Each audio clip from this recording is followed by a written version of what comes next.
Salut tout le monde, bienvenue sur Podcast Magazine. Alors aujourd'hui, on a un double podcast. Aujourd'hui, on reçoit deux invités sympas. Il y en a un que vous connaissez, c'est Gabriel. Salut Gabi, ça va? Salut Jean-Pierre, bonjour tout le monde. Un deuxième que vous connaissez pas, mais si vous le connaissez aussi, c'est Louis, CPE. Salut Louis, tout va bien? Bonjour, très bien. Alors super, aujourd'hui, cher Gabriel et cher Louis, on va parler de l'humour. Alors, pour être honnête, le podcast, c'est Gabriel qui va le faire et Louis, comme il se mêle toujours de ce qui ne le regarde pas, il va participer et c'est un plaisir de vous avoir tous les deux.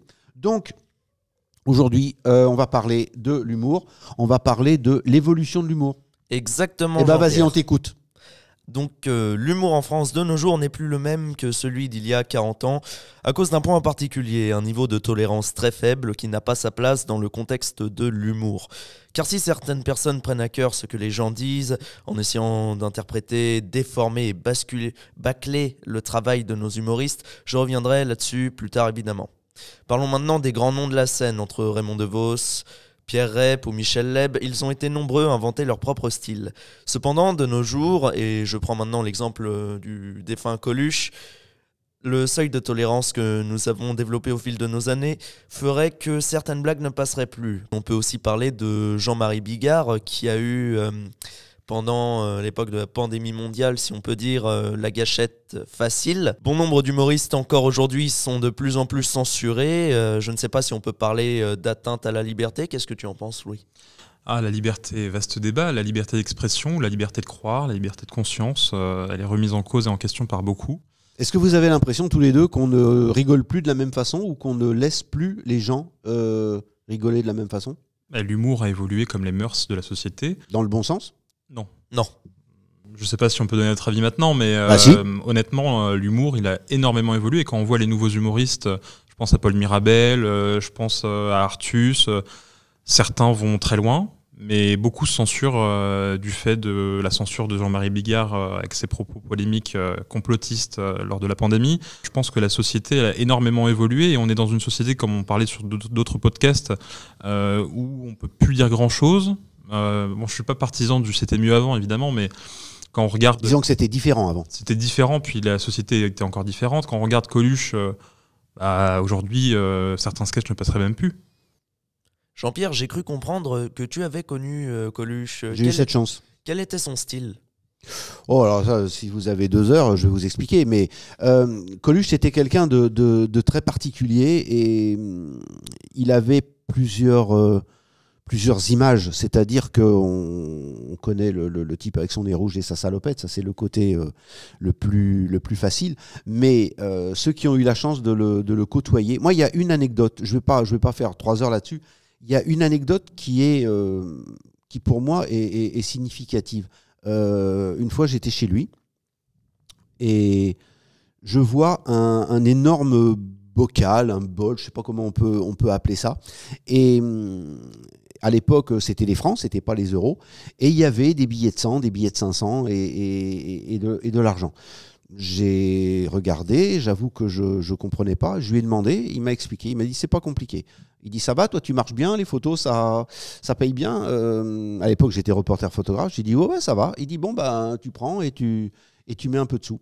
Et quand je te le souhaite pas, mais si un jour ça va pas et que tu as besoin, tu viens et tu te sers. Et les gens qui avaient du pognon, ils prenaient, ils mettaient un billet dans le truc. Et ceux qui avaient besoin, il n'y avait aucun contrôle, il n'y avait pas besoin de demander, il n'y avait pas besoin de s'il te plaît, est-ce que tu peux, tu mets, tu peux pas, tu as besoin de quelque chose, tu prends. J'ai vu ça chez personne. Je ne suis pas en train de dire que personne est gentil et généreux. Il y en a qui sont aussi généreux et qui n'en parlent pas. Mais là, c'était un aspect de sa personnalité que peu de gens connaissent. À part ça, c'était un mec qui s'intéressait à tout. C'était un mec super. Moi, il fait partie, évidemment, pour ceux qui n'auraient pas remarqué, de mon top one dans les gens que je peux apprécier. Pas uniquement les humoristes. Il y a d'autres humoristes que j'aime bien. Gabriel parlait de Pierre Rep. Je ne sais pas si... Ça ne va pas parler beaucoup aux jeunes, mais Pierre Rep, c'était un mec qui bégayait et c'était quelque chose de fabuleux. Et c'était génial. Maintenant, Raymond DeVos, on allait à un spectacle, au bout d'1 heure et demie, on sortait, on était fatigué. Mais on avait bien rigolé.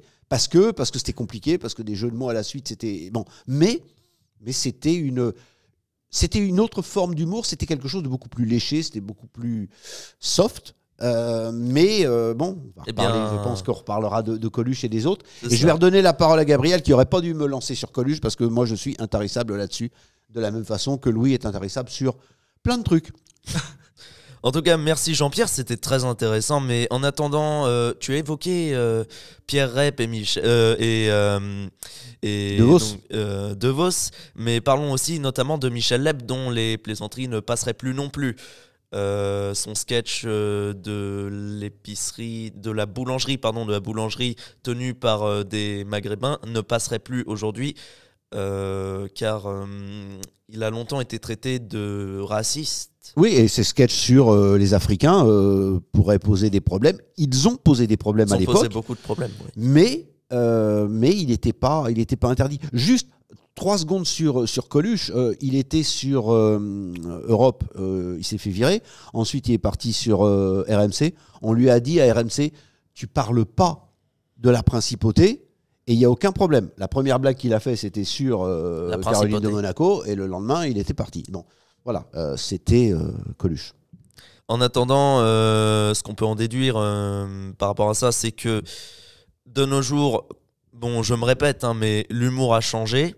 Après, on a tout de même des super comédiens, pour donner des noms tels que Élodie Pou, qui est elle aussi une très grande humoriste, notamment qui a une très bonne maîtrise de la langue française, dont les jeux de mots me font toujours autant pleurer de rire.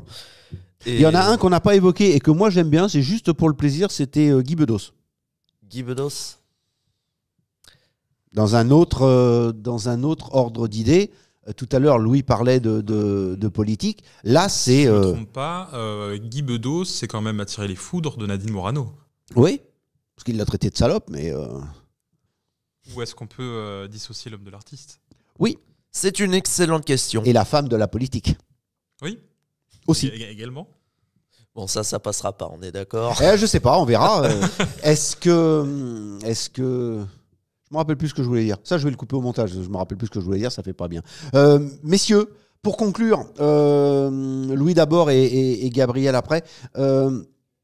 Pour conclure sur l'humour, est-ce que vous regrettez les années passées ? Je peux pas regretter ce que j'ai pas connu. Ce qui me passionne moi dans l'humour, c'est que c'est des choses qui me parlent. C'est que je suis pas forcément attiré par la politique dans l'humour. Mais quand on parle de dissocier l'homme de l'artiste, je pense que pour l'humour, c'est nécessaire.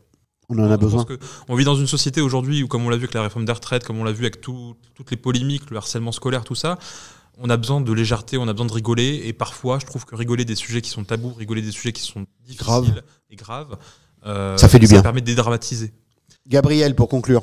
Bien, je suis plutôt d'accord avec Louis. Je ne peux pas non plus regretter quelque chose que je n'ai pas connu, mais et là je m'adresse surtout à tous ceux qui ont TikTok. C'est pour ça justement que j'évoquais ces anciens artistes qui refont surface sur la plateforme et qui prennent en popularité alors que certains nous ont quittés depuis belle lurette. Mais comme le dit la belle citation, vaut mieux en rire qu'en pleurer. Et on en a eu vraiment besoin pendant la pandémie. C'est grâce à ça que la plupart d'entre nous ont pu survivre. Et je pense que vous serez tous les deux d'accord avec moi. Eh ben merci à tous les deux. On avait dit qu'on allait faire 5 minutes, on a fait 10. Vous allez vous rendre compte qu'en fin de compte, on dit des trucs et en fin de compte, on ne fait pas. Merci à tous les deux. On se retrouve très bientôt pour un nouveau podcast. À bientôt. Bye bye.